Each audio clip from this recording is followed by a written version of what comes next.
Nurse Paul, I'm concerned about Mr. George's social isolation. He lives alone and has limited social interactions. That's a valid concern, Mihira. Social isolation can have a significant impact on mental and physical health. Mr. George has expressed feelings of loneliness and depression. He's also struggling with daily activities due to limited mobility. We should assess his functional status and identify any barriers to social participation. Perhaps a home health aide could provide assistance with daily tasks and help him connect with others. That's a good idea. I'll explore the possibility of home health services.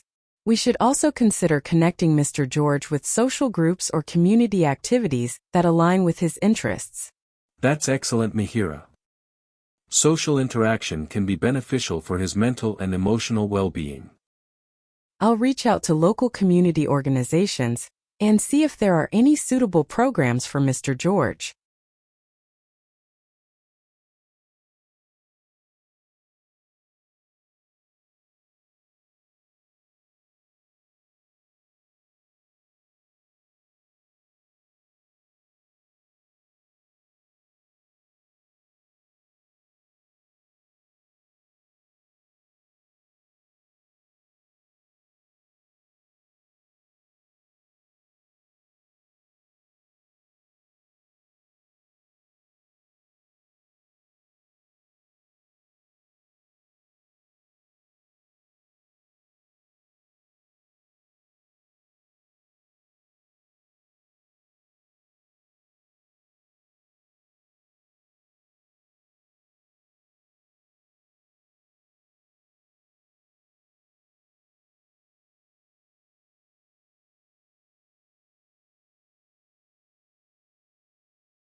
MIHIRA, the most important thing right now is to stick with the treatment. Even if your symptoms start to improve, it's essential to complete the full course of the antifungal cream. Stopping early, even if it seems better, could allow the infection to return or spread further. To help prevent it from spreading to other parts of your body or anyone else, it's important to be mindful of a few things. Keeping your feet clean and dry is key. Make sure to wash them daily and dry them thoroughly, especially between the toes. You should also change into clean, dry socks each day, and try to avoid wearing the same shoes for long periods if they're tight or make your feet sweat. To reduce the chances of reinfection, be sure not to share personal items like towels, socks, or shoes with anyone. Fungal infections can spread easily that way. Maintaining good foot hygiene and wearing breathable footwear can make a big difference in preventing this from happening again. Does that seem manageable for you?